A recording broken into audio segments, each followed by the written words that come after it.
Sur le 92.1 et radiograndlac.com, on se détend en écoutant Radio Grand Lac. Vu autrement, la chronique de Jérôme sur Radio Grand Lac.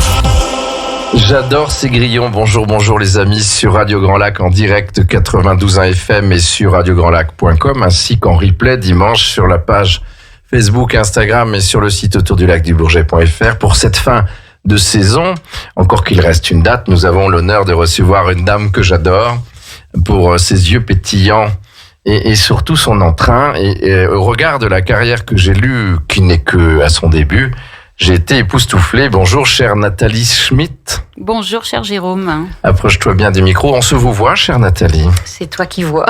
Il paraît que ça donne un rapport sensuel aux choses, mais je sais que Thierry nous écoute. C'est ça. Ton compagnon qui t'accompagne depuis combien de temps ? Depuis 8 ans. Bientôt 8 ans. Voilà, et quand on 8 lit ans de bonheur. quand on lit le fil de la carrière que tu m'as transmis, qui, je ne savais pas, était fait pour la remise de la Légion d'honneur, eh ben, je trouve que ça justifie vraiment le fait que tu sois Scorpion, votre signe astrologique. Alors, il y a un petit chapeau dans Vu autrement, ça dure 20 minutes maximum. Merci à Jean-Pierre Germain qui est à la réalisation.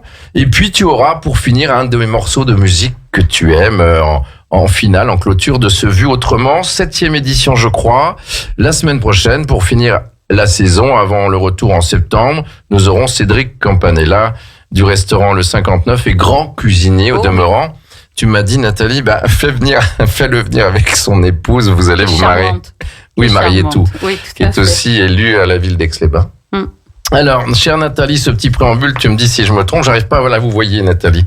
Tu es née le 18 novembre 1900, on peut pas le dire. Ah si, dis-le, j'assume. Oula. Parce qu'en fait, notre rigolade entre tous les deux, et ça s'est passé... presque jumeaux. Voilà, ça s'est passé avec Pascal Barcela la semaine passée aussi, que j'ai appris qu'il était né le même jour que toi. Tout à fait, nous sommes jumeaux parfaits. Le président de Savoie Expo, et tu es né donc le 18 novembre 1964. Tu es donc Scorpion. Ascendant Taureau. Voilà, alors ça, tu m'as appris ça il y a quelques secondes. Je me dis, ça doit déménager. Thierry est d'un caractère docile car il est poisson. Tout à fait, on s'accorde très bien. On est vraiment deux âmes sœurs. Ah, c'est joli, c'est ton alter ego aussi, on peut dire ça, la chanson de Jean-Louis Aubert que j'adorais. Oui, et puis un petit clin d'œil à ma fille qui m'a fait un très beau cadeau de Noël il y a 2-3 ans en créant une petite histoire au quotidien. C'était le calendrier de l'Avent où tous les jours j'avais un petit morceau de l'histoire. C'est vrai ? Oui, et c'était justement sur l'histoire de deux âmes sœurs.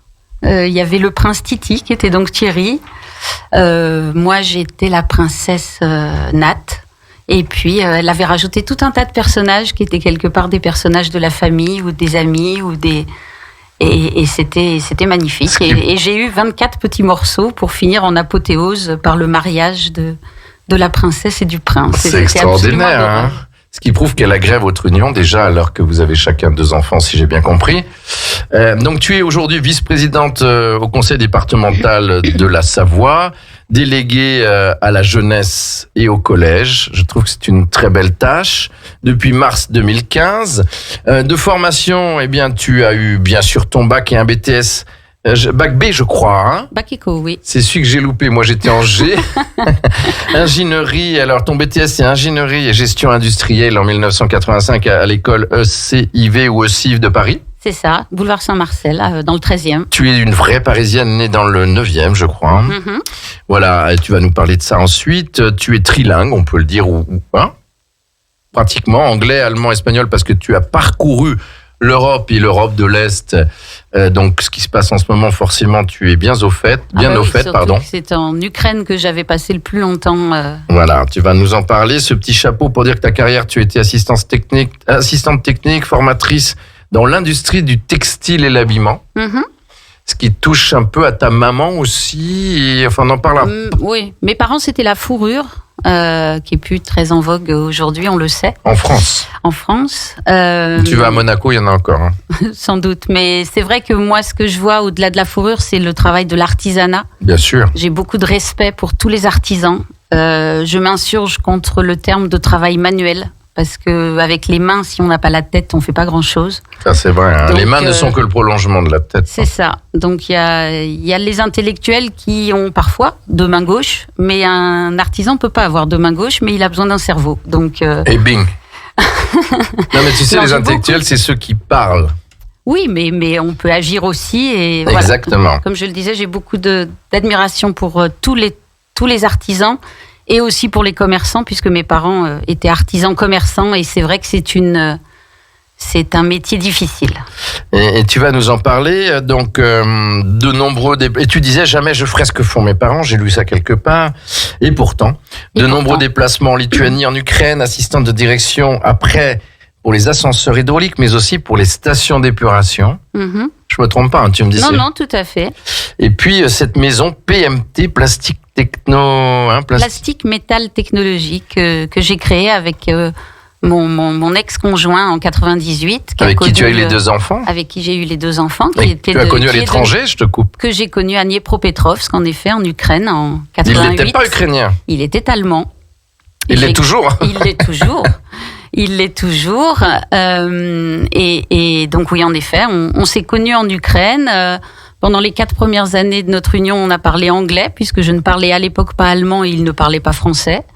Et puis, nous nous sommes mariés, nous avons eu 2 enfants, nous avons créé cette belle entreprise en Savoie, qui a été ce qu'on peut dire une success story.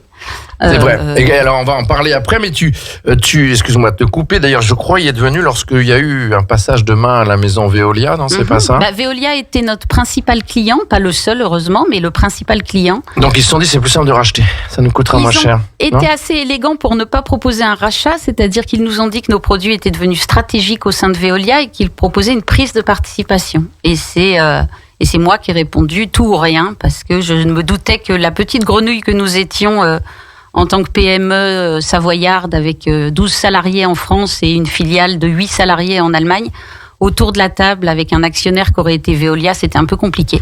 Mais c'est un signe d'intelligence de ta part, puisque finalement, et puis c'est un signe de Scorpion, ça c'est tout ou rien. Tout ou rien, tout à fait. Il n'y a pas de demi-mesure et quand je côtoie les élus, ils le savent bien aussi, mais ça a le mérite d'être clair en tous les cas.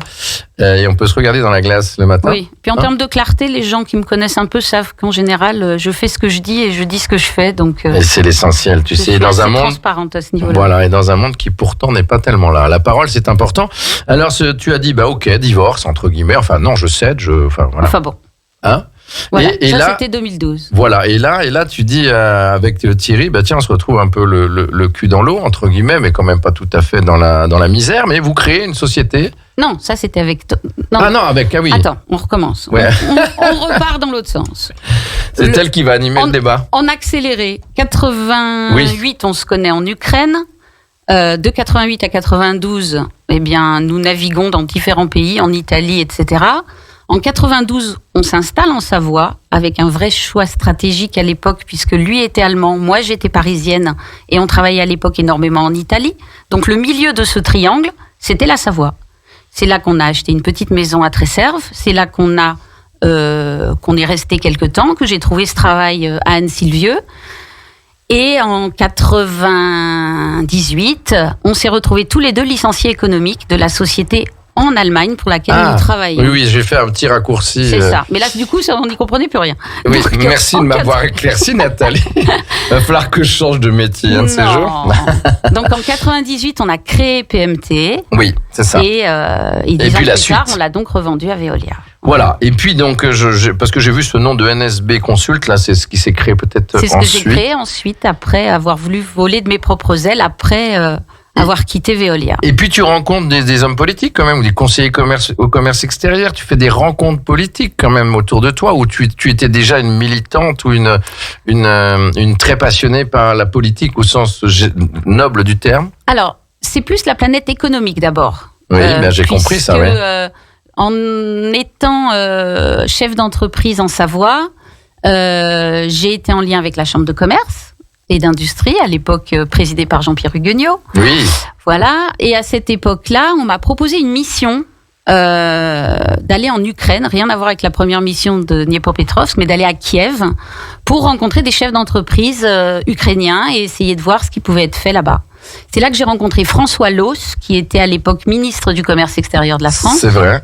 Et au retour de ce voyage, on m'a proposé de devenir conseiller du commerce extérieur de la France, puisque le développement à l'international de PMT avait déjà fait ses preuves et que cette structure des conseillers du commerce extérieur de la France considérait que j'avais une expérience ou une expertise qui méritait de me recruter. Et donc, je suis conseiller du commerce extérieur depuis 2005. Je le suis toujours aujourd'hui. Ah, voilà. Félicitations Nathalie, parce qu'il y a l'humilité aussi de ton personnage et les belles fleurs de ta robe qui sur le replay autour du lac vont flasher avec bonheur. C'est l'été après tout.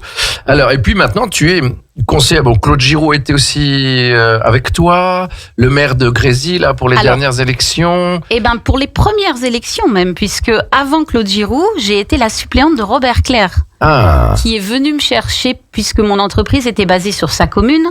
On a créé à Barbie, ensuite on est allé à Grésy.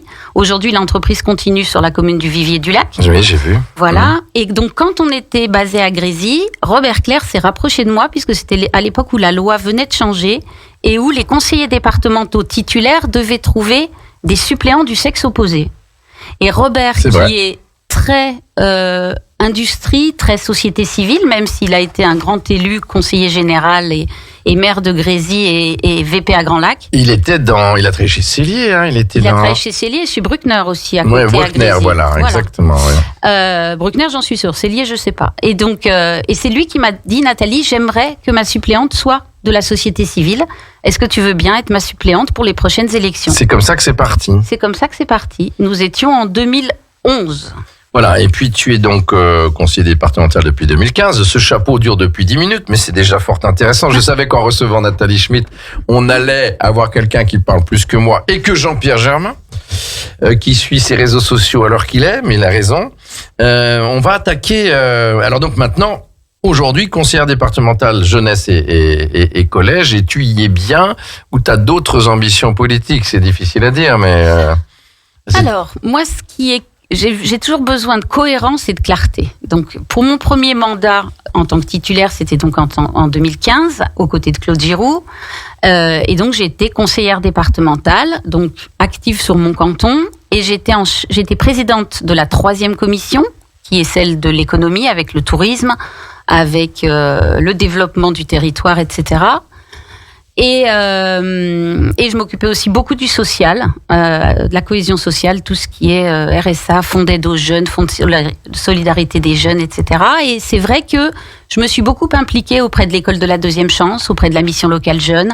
Et je siégeais à tous les conseils d'administration possibles. Et je me suis rendu compte qu'il y avait plein de choses à faire pour améliorer les choses. Et c'est sans doute avec cette présence sur le territoire que, lors de ma 2e élection, donc en 2021, Hervé Guémard m'a très gentiment proposé cette vice-présidence en me confiant les 2 vice-présidences qui étaient jusqu'à présent dissociées de la jeunesse et des collèges. Et je trouve cette double vice-présidence très pertinente puisque ça me permet, par le biais des collèges, d'aborder le sujet de la jeunesse et de mettre un peu de liant dans tout ça en ayant ces 2 compétences très complémentaires, mais les collèges, comme on le sait, c'est les 11-15 ans, alors que la jeunesse, surtout avec les nouvelles orientations que nous avons votées début mars, c'est de 0 à 25 ans, et là, il y a un vrai enjeu, une vraie cohérence. Surtout en ce moment, c'est sûr. Tout à fait. Et ça concerne tout le monde, les jeunes, puisque les jeunes ont des parents, ils ont des grands-parents, et quand on s'implique sur ces sujets-là, c'est vraiment transverse et on touche tout le monde. C'est vrai. D'ailleurs, j'étais étonné d'entendre à Musilac que certains parents, ça n'a rien à voir, mais venaient en vacances à Aix-les-Bains autour du lac pour avoir été jeunes festivaliers à l'époque au démarrage de Musilac. Comme quoi. Merci Nathalie pour ce préambule qui était nécessaire. Alors, 10 questions, 10 minutes. Oh là. Vu autrement, sinon tu ne serais pas invité, entre guillemets, c'est bien le thème de cette émission. Où êtes-vous né? Alors oui, dans quelle ville êtes-vous né, chère Nathalie? Je suis née à Paris 9e. Oui, on l'a dit. Votre famille, donc, vous avez des frères et sœurs? J'ai un frère, oui, qui habite à Nanterre. Et toujours parisien, en quelque sorte. Mm-hmm. Voilà. Que vous voyez? Non, on ne se voit plus, mais c'est un... Vous voulez pas en parler, non? D'accord. Donc, vous avez un frère. Vos parents, parce que je vois de temps en temps votre maman habite. Aix-les-Bains, depuis 2008 ou 2009. Je l'ai fait venir en Savoie. Voilà, vous en êtes la copie. Enfin, Pas conforme, mais copie, oui. Oui, non, mais elle a des talents que je n'ai pas. Elle ne peut pas vous renier parler. Alors, vos parents, que faisaient-ils dans la vie? Donc, pour le redire. Donc, mes parents étaient artisans fourreurs. Mon papa, c'était son métier. Il était apprenti à 12 ans. Et maman, elle est plutôt vendeuse, multitâche. Oui, elle saurait vendre du sable dans le désert, des bretelles à un serpent, enfin voilà. Du sable dans le désert, on dit. C'est ça. Et donc elle est très bonne vendeuse. Elle est aussi douée de ses mains puisqu'elle a travaillé dans l'atelier avec mon papa pour faire les manteaux de fourrure et pour transformer des manteaux qui n'étaient plus à la mode. Ils avaient de gros talents à ce niveau-là. Ah oui, parce que souvent les manteaux de fourrure changeaient de style très. Et beaucoup de femmes faisaient transformer leurs manteaux. Mm-hmm. Et donc vous traîniez dans les jupons de votre maman et de. Avant d'avoir un commerce, mes parents travaillaient à la maison. C'est ce qu'on appelait à l'époque des chambres-maîtres. C'est-à-dire ils travaillaient pour des grandes maisons parisiennes. C'est vrai. Ils récupéraient la matière première, ils rentraient à la maison et à des heures. Jusqu'à des heures indues, puisqu'il y avait des délais à respecter, ils travaillaient d'arrache-pied pour ces grandes maisons. Et puis un jour, ils ont décidé, à juste titre, je pense, de voler de leurs propres ailes et de se dire ce qu'on fait pour les autres, on pourrait le faire nous-mêmes. Et donc, ils se sont lancés, comme je me le suis lancé quelques années beaucoup plus tard. Et ils ont créé leur commerce et ils ont prospéré pendant pas mal d'années. Et ils vendaient la fourrure, mais ils la transformaient ou la créaient? Il la crée. Maman a de grands talents de modéliste, de styliste. Et donc, il y avait des dames qui arrivaient en effet avec le manteau dont elles avaient hérité de leur maman ou de leur tante, qui avait une forme passablement démodée. Mon papa, ayant eu des doigts d'or, savait mettre le manteau complètement à plat. Et d'un vieux manteau moche, il en faisait une veste moderne à capuche, très sympa. C'est un talent, Oui. Comme les bijoutiers aujourd'hui, comme Barbier que j'apprécie beaucoup, Ambre, enfin tous ces talents d'artisans que nous avons ici, de luxe ou de pas luxe d'ailleurs, c'est vrai. mais qui savent faire de très belles choses avec une belle matière première. C'est vrai que chez Ambre, il le travaille très bien et aussi, c'est un homme de métier. Oui. Alors dites-moi Nathalie, ce souvenir marquant de votre enfant, justement à peu près à l'âge de l'école primaire, avant 10 ans, qui sont des âges insouciants. Mm-hmm. Vous avez un souvenir ou dans votre vie de famille ou à l'école qui vous a marqué et qui puisse être drôle même, drôle. Ou émouvant ou touchant. Quand on est scorpion, ou on est drôle ou on est touchant. Eh bien, quand j'étais petite, j'ai eu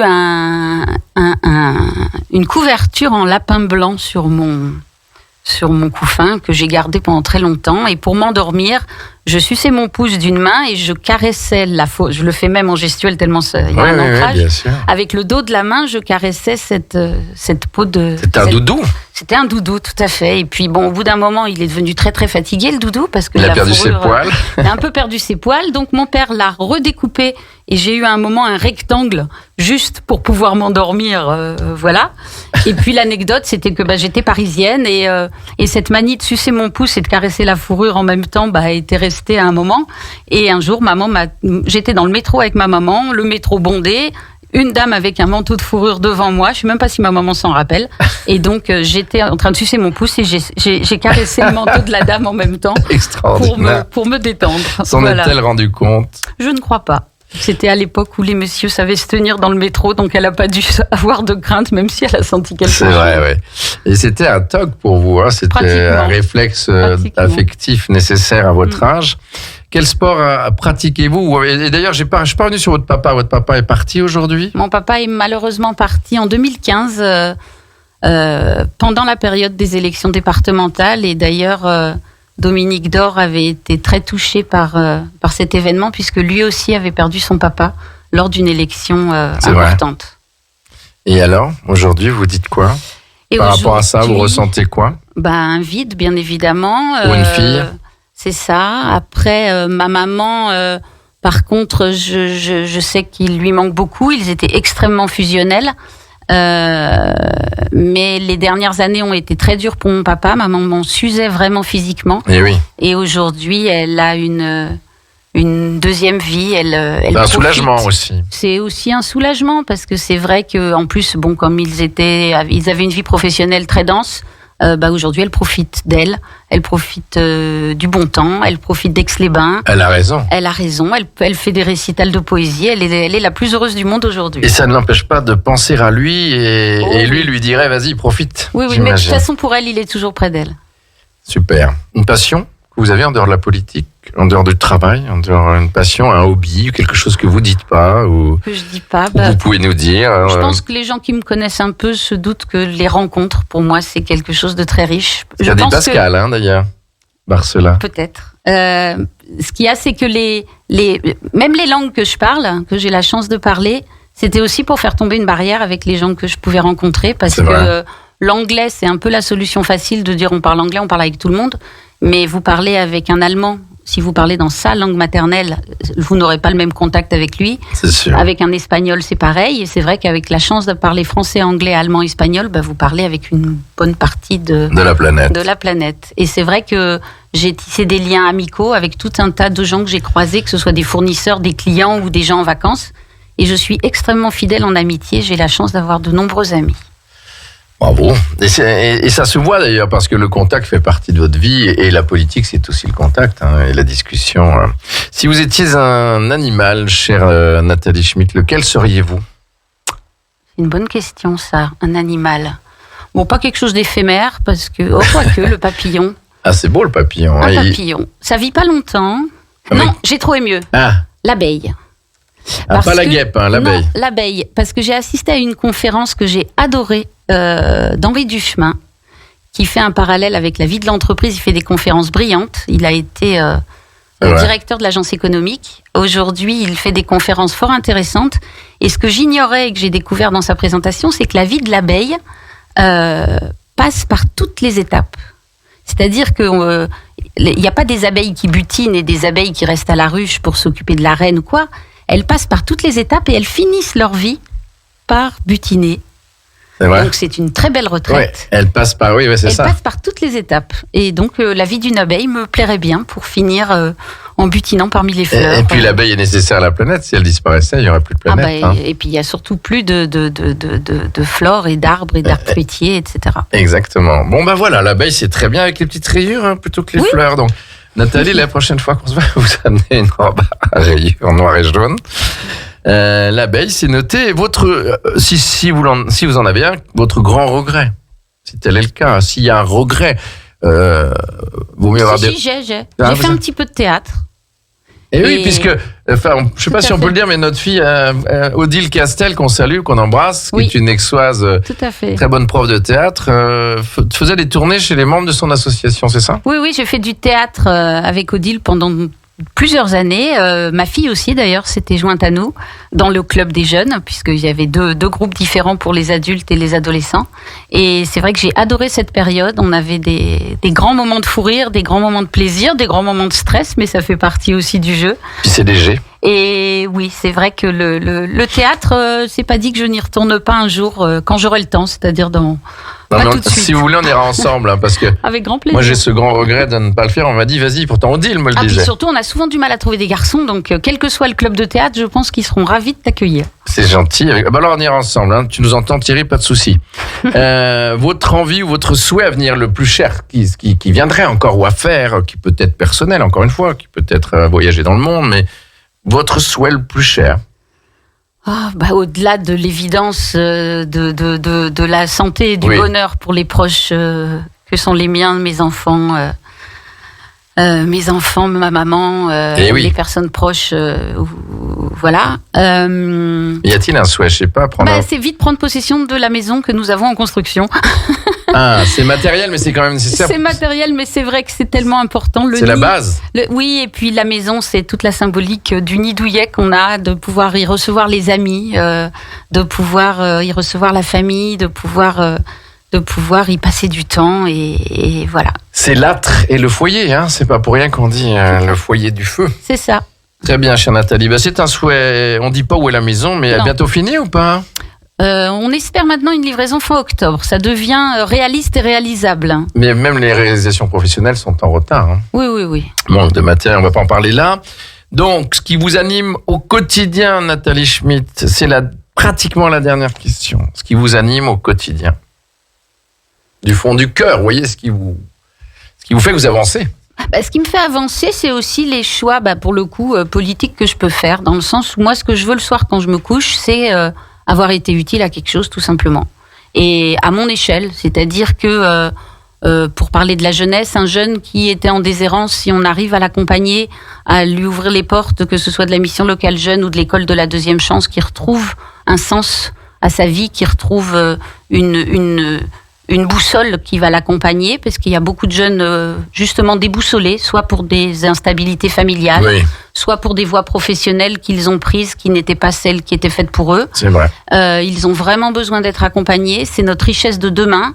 Et il faut à tout prix que tous ces jeunes, les fameux ni, les jeunes qui sont ni en formation, ni en entreprise, ni en école. On ne sait pas où ils sont, ils traînent, hein, c'est sûr. Voilà, et c'est nos adultes de demain, ce sont les parents de demain, et il faut à tout prix les accompagner du mieux que nous pouvons. Et dès le collège, dès même la petite enfance, il y a, je pense, des jalons à poser. Il y a pour les aider, il y a aussi pour les défendre. Avec Florian Maître, donc sur le canton d'Aix-1, nous avons eu pendant la campagne, et nous continuons à l'avoir aujourd'hui dans notre action, le souci du harcèlement scolaire.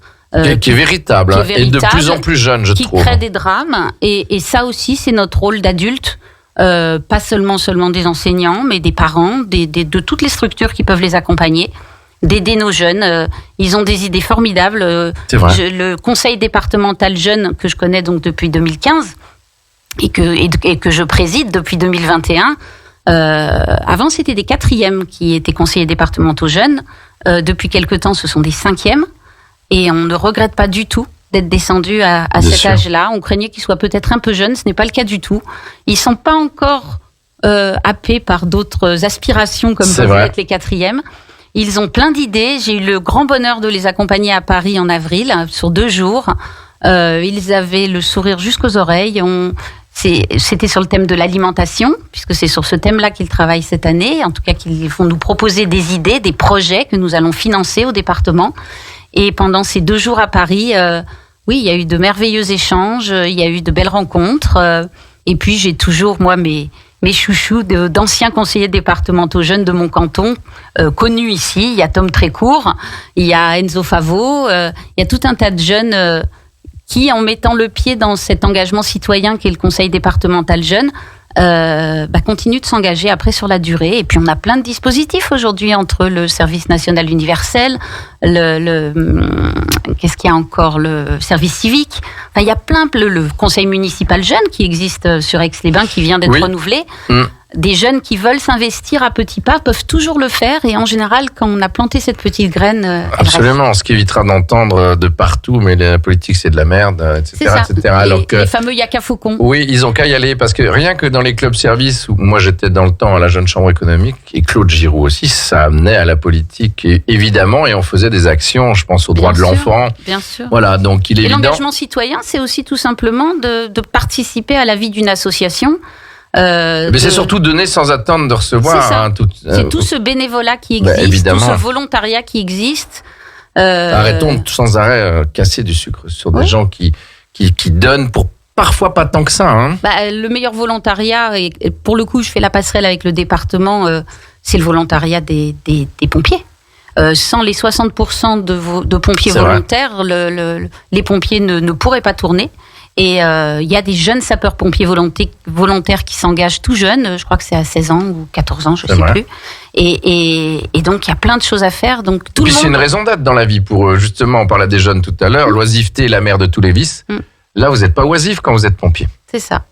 Bon, on a débordé un petit peu en durée, mais c'était normal et prévisible avec Nathalie Schmitt. Dernière question, votre actu. Toutes les personnalités ont un peu une actu, à part la maison qui se termine. Il y a une actu peut-être politique ou professionnelle, voilà. L'actu, c'est la rentrée des classes. Je ne vais pas faire plaisir aux jeunes qui partent à peine en vacances, mais pour moi, c'est déjà la rentrée des classes de septembre. Mais vous savez qu'il y a des sacs qui sont déjà faits et que les affaires scolaires sont déjà achetées dans certaines familles. Hein. Peut-être. Avant de partir. Mais en tout cas, moi, mon sac de la rentrée n'est pas fait, mais en tout cas, ce que je vais mettre dedans, il y a beaucoup de choses que je sais déjà. Déjà, c'est continuer la tournée des collèges, puisque nous avons 46 collèges en Savoie. Donc, j'ai été vice-présidente en juillet 2021. Donc ça fait 1 an, mais avec les vacances scolaires et mon activité professionnelle, puisque je suis obligée de jongler, et je le fais très volontiers entre ma vie professionnelle d'accompagnement d'entreprises pour leur développement à l'international et ma vice-présidence, eh bien, j'ai fait un peu plus de la moitié des collèges de Savoie, mais j'ai l'autre moitié encore à faire à partir de septembre, puisqu'on je tiens vraiment à les rencontrer chacun et chacune avec les dirigeants, avec les collégiens, avec les professeurs, bien sûr, et pouvoir expliquer tout ce que le département fait de façon volontariste pour nos jeunes, que ce soit avec des plans montagne, avec des plans ski, avec des plans nautiques, avec ce qu'on fait pour le numérique, avec ce que Renaud Beretti, en charge de la culture, fait aussi pour nos jeunes. Et là aussi, c'est des sujets transverses pour accompagner tous nos jeunes. Nathalie, on vous écouterait des heures parce que vous avez la voix, vous avez l'entrain, vous avez les couleurs et on vous souhaite un merci d'être venu dans Vue Autrement. Un grand merci pour ce gentil accueil, c'était très sympathique. Sur Radio Grand Lac, c'était un accueil sincère et on essaie de vous sortir quelques émotions. Merci à Jean-Pierre Germain à la réalisation, à Dodo, notre cadreuse d'exception. Nathalie Schmitt, on vous souhaite de belles vacances. Merci beaucoup. La maison se termine, mais qu'elle tienne quand même. Vaut mieux attendre 2 semaines de plus. Et puis, pour terminer, on retrouvera le replay sur Facebook, Instagram et le site autourdulacdubourget.fr dimanche à 18h. Je dis toujours que c'est à l'heure d'Anne Sinclair. C'était une référence. Et bon été à vous, bonne rentrée. Et vous, c'est vous qui aurez le mot de la fin.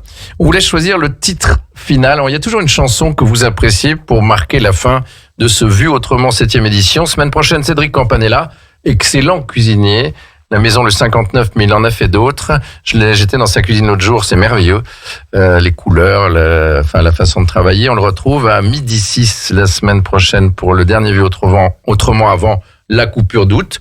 Et on vous laisse le choix, Nathalie, de conclure avec le mot de la fin. Vous faites comme la reine Victoria qui amenait son thé et qui ne buvait pas le thé de la Chambotte, de crainte d'être empoisonnée à l'époque. Non, je n'ai aucune crainte d'être empoisonnée, mais c'est juste de l'eau fraîche qui sort juste du réfrigérateur avant de venir ici. Et puis c'est écologique en même temps. En plus. Et c'est assorti aux couleurs de Grand Lac. De Radio Grand Lac, c'est vrai. Vous avez choisi quel titre, Nathalie Schmitt? Merci encore de votre venue. Merci à vous. J'ai choisi 2 titres, du coup je ne sais plus lequel va être retenu. Il y a eu Calogero, Avant toi, en hommage à mon conjoint. Et puis il y avait une autre chanson que j'aimais beaucoup, c'était Les yeux de la Mama, par rapport à mes 2 enfants. Vous l'avez vu à Musilac l'autre jour, il a chanté cette chanson. C'était vraiment un très beau concert. C'est vrai, et je dirais qu'il y a une autre chanson qui m'a touché, qu'il a chantée, qui est moins connue, qui s'appelle Fidèle. Oui, et puis bien entendu, et ça c'est d'actualité, c'est les... Oui, l'Ukraine, non, il y avait quoi là ? Non, les feux d'artifice, oui. En hommage à Nice et oui, c'est vrai. Aux victimes du 14 juillet, qui restera gravé dans nos cœurs à jamais, je crois. Oui, c'est vrai. Merci Nathalie Schmitt de votre venue. Pour vous, ce titre, Avant toi, et pour Thierry. Pour Thierry. Merci.